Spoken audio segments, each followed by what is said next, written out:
Hello, welcome to Broadway and Other Kiwi Dreams, a weekly podcast exploring the lives and minds of theatre practitioners in and around the New Zealand performing arts industry. I am your host, James Shera, and today I am joined by mother of three from South Africa, Pat. Pat's career began when she was working as an usher for Blackboard Theatre Collective's season of Severely Queer. She saw the host struggling with his nerves and decided to take the stage and give him a break, performing a 6-minute song and dance number and wowing the audience. Since then, she has become Instagram famous, with goals of becoming real famous very soon. So wherever you are, whatever you're doing, enjoy a conversation with Pat on Broadway and Other Kiwi Dreams. Hi Pat. Hello. How's it going? I'm good, thank you. I'm very good. How are you? I'm very good as well. It's so nice to talk to somebody at least, stuck in the house all day. Yeah, I know, this isolation's crazy. Yeah, it's very nuts. Do you want to tell the folks at home a little bit about yourself? I have to talk about me. Okay. My name is Pat. It's short for Patricia. Originally, I'm from Pretoria in South Africa. But I moved here 14 years ago with my husband and my 3 little angels, of course, on a good day. That's what they're called. On a bad day, not really that. Just the alternative word is H1T in different versions. But yes, I've been here for 14 years and I was so thankful to come to this country, from where we come from. Everyone opened their arms to me to come and do their house, You just don't get that in South Africa. Somebody asks you to come and do their house, you'll get shot, Not here. It's like a family. It's great. Totally. So I don't know if you know this, but this is actually a theatre podcast. Oh, a theatre. I love the theatre. I totally love the theatre. It's great, I've had a few debuts. What's your favourite musical? My favourite musical? Well, you know what? I think that would have to be Wicked. The spectacle of it, the story, it's fantastic. I just love Wicked. Those big notes from that witch. Oh, they're so good. Totally. So you were saying before that you've had a few debuts. Oh, yes. I had a debut. Well, I was actually not really a debut. I was just working and, just letting people into the usher in the theatre. And I just thought to myself, I better be prepared for something if somebody goes down during the performance, So I had something prepared, been taking some burlesque classes, thought I'd throw that in there. And, lo and behold, the day came and the poor performer looked like he needed a rest, So I decided I was going to give him a break and I had my debut. I had my 5 minutes on stage and from there, it's just snowballed, Pat is an essential need that nobody knows that they need, I think, anyway. Amazing. How did that feel? How did your debut night feel? Oh, fantastic. Oh, just the people looking at you and, I'm pretty sure that they were laughing with me. So that's a positive sign. And, it just felt so liberating to get out and just give things a go, That's what life's about, just giving everything a good go. And, maybe it inspired somebody to do the same one day. Who knows? I just, I could babble all day, This is just, so great to talk to you. What, my angel? She's got it in her nose. What? She's got it in her nose. Oh, look, James, look. Yeah. All right, Clive, I'm coming. Look, my husband can't deal with the situation. They've been watching TV, watching people do those tests, shoving COVID things up their nose. Now my daughter thinks she can do it to my sister. So I've just got to go deal with the situation, James, okay? I'm sorry, we have to cut this short. Okay. It's been so lovely talking to you. Okay, yeah, that was a really short interview, but yeah, all right. Okay, take care. Okay. Yeah, I guess we'll see you later. Take care. Yeah, bye. Take care. Take it out of her nose. Okay, well, it's a good thing I brought it back up for today. Future James, do you want to kick us off again? Yeah, sure thing, past James. Let me just get this music going again. Where is it? Yep, there we go.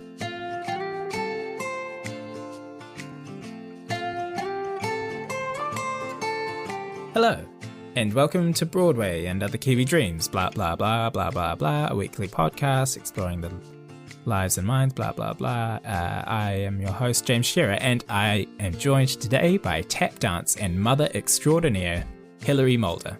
Hilary has loved dancing since her days of getting up at the back of her big sister's dance classes and having a boogie.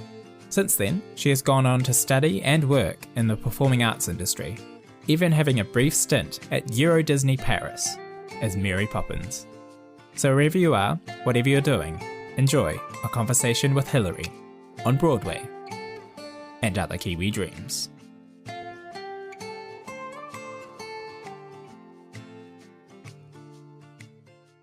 Hi Hilary, how's it going? Really good, James. How are you? Yeah, good. Thanks so much for being my backup guest today. It's not a problem at all. Always good to be a backup. Always good to have a backup. Totally, yep. So I did ask Pat this, but I wanted to know what your favourite musical is. Is it the same as Pat? Is it Wicked as well? Yeah, I'm pretty sure hers would have been Wicked. I love Wicked. I went to see it 4 times when it came here, but I'd have to say my ultimate favourite musical would have to be Cabaret. I love Cabaret. Just something about it that's not your typical musical that makes it more interesting for me. I wanted to jump back a bit to your early life, your childhood. Were you a performer growing up? I thought you were going to say, were you a child growing up? Yes, I was. Were you ever a child? I still am, I think. I think I was. My earliest memory of wanting to perform was my sister had dance classes and I wasn't allowed to do it because it was my sister's thing. And so I used to sit at the back of the class and just get up at the back and my mum would pull me down, and this went on for a whole year. And then at the end of the year, the dance teacher came up to her and said, you're going to have to let this kid dance. And from then I was doing what, you name it, I wanted my hands on it. So we had tap lessons, jazz lessons, ballet lessons, singing, anything to do with school, musicals, just loved it. So you said your sister was a dancer. Were your parents performers at all? No, my dad was a guitarist in a band in the UK in the sort of late 60s, early 70s. But no, otherwise, Mum was from Paeatua. Just a farm girl. So no musicality other than Dad, really. And in my opinion, you're a very good tap dancer. Oh, thanks. In a lot of people's opinions. Where did that stem from? I think when I first was allowed to dance, that's the genre that I really enjoyed. I think it was the fact that you could make as much noise as you possibly liked and not get told off for it.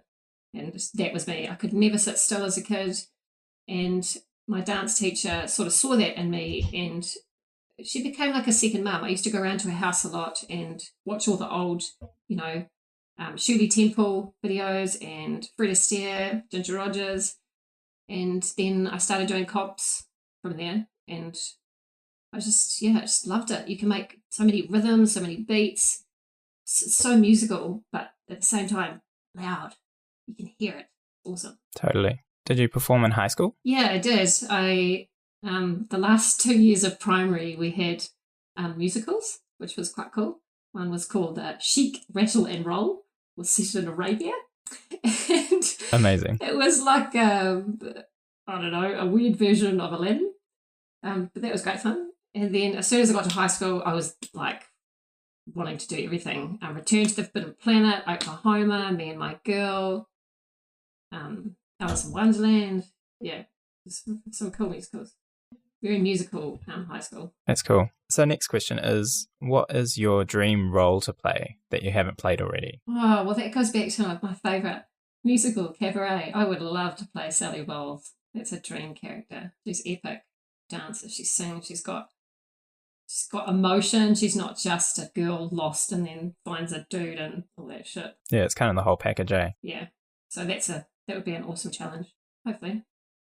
Won't get too old. Well, I think Sally's, I guess she's kind of young and vibrant, but I don't think she has to be young. No, man, I'm pretty sure Liza Minnelli was like 45. Yeah, totally. I got a wee while yet. After high school, you went to a performing college, eh? Yeah, so they had a diploma, after you finish 7th form or year 13, I think that is now. You could do a performing arts diploma. So stayed to do that instead of choosing to go to Unitec for 3 years. I'm not really sure why I did that, but I'm glad I did because the tutors that we had there were in the industry currently working. And yeah, I was introduced to Stanislavski technique, which has just stuck with me ever since, and I thought I grew from that. So after I did that, I got on the plane and went to the UK and tried my hand at just going to as many auditions as I possibly could. But, you come from like small pond to a massive pond, and it was definitely a hit home, and I learned a lot from the experiences there and did a few things like Year at Disney and a few sort of pro-am shows, but nothing. Getting into the musicals there was really, really difficult. It hammered you down a bit. Yeah, totally. You studied dance teaching, eh? Yes, yeah. I did like a lot of travel, and you did the whole UE thing, UE. EU. No. OE. That's the one. The OE thing, and did a lot of travelling, and then met my partner over there and decided to come home. And as soon as I got home, I decided I wanted to teach. So I got all my teaching certificates within 2 years and started teaching and taught for that school for 9 years. Teaching was awesome because, I don't know, you're giving to people that you're giving enjoyment, you're giving discipline, you're giving confidence to people that don't have any, and it was awesome. But it was exam based, so at the same time you had to produce marks that parents wanted, yet they didn't really understand the ability of their children, which was really difficult, and it just got really, really stressful after a while. And then I started a musical theatre class, which grew into 3 different classes over time. And now they've actually got a performing arts sector to their dance school, which is awesome. That was fun because it was all free, and it was like, just exploring what people wanted to explore without them having any pressure to sit exams at the end of it. So I enjoyed that. You said before that you did Euro Disney. Yeah, 6-month contract as Mary Poppins. What was that like as the employee of Disney? It sounded amazing, and it was amazing. It was a lot of fun, but you didn't speak much. You got put on a float. You're allowed to wave, but not say anything, because obviously people in France think that all the Disney characters are French. So if you speak in English or in an accent that doesn't sound right, then they'll cry. So I didn't want that. So you just stand and wave, and then also got to be Mickey's backup dancer, which was so much fun. Awesome. Yeah, it was a good time. Yeah. Cool. I want to ask you if you have a dream miscast role. I have 3 of these, and that I have thought long and hard about just over time. And I think my first one would be the child catcher from Chitty Chitty Bang Bang. I would love to play that role. They are all male that I want to play, which is hilarious. Yep. The other one would be Trunchbull from Matilda. That role is epic. Technically it is a female role, but it's a male playing. Totally, yeah. I just, it's so good. And my ultimate would have to be the genie in Aladdin. Hell yes. Amazing. That would be epic. Yeah, it's such high energy. And he taps. Yeah, exactly. So good.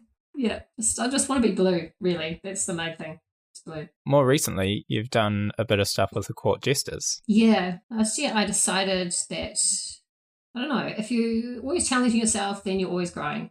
And I've always loved improvisation and always felt like I had a knack for comedy, but wanted more tools in the bag in order to be able to be confident with it. So I just sent a message to the Court Jesters director and had a meeting, and then got a contract. And Jesus, that was scary, walking into that room with improvisers for the first time, and them just all looking at you, and they don't find what the general public find funny because they're pros, So it's been awesome. I've learned a hell of a lot and still learning. So it's great. It's a great skill to have to apply anywhere, even in just general life, I think. Being able to just think of stuff on the spot and, play. It's all about playing. And that's pretty much what, anything to do with theatre is. It's cool. It's a lot of fun. It must be so surreal to be on that stage and to do that with those guys. Hell yes. I think my first show, as, my debut as an improviser with the company, was great. It was really cool. It was with Dan Bain and Robbie, and Kathleen Burns was emceeing, and I had a lot of fun. I think it was very well structured so that I could have a lot of fun, which was great. The second time wasn't so fun. I think it was just one of those nights where you overthought stuff, and I just got given these offers that I just had nothing, like I was thinking too much about it. I should have just gone with whatever I thought about. And then I ended up being this, I don't know, woman opening the door that was this little boy's mother who, it was his birthday, and I just stood there smoking in front of him, like pretending to smoke, and just didn't really know what to do. I was a dead fish in water.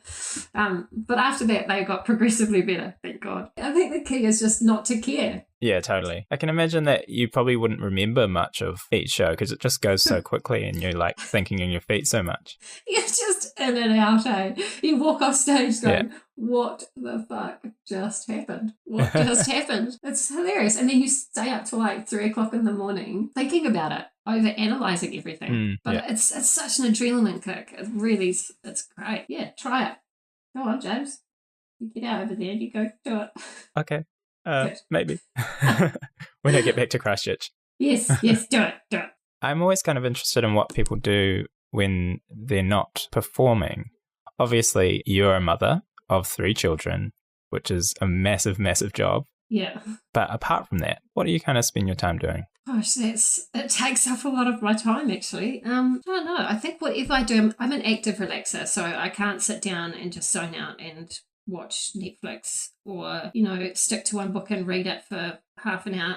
I try and keep myself busy by doing my OCD cleaning at home. That's a problem. But also I love writing.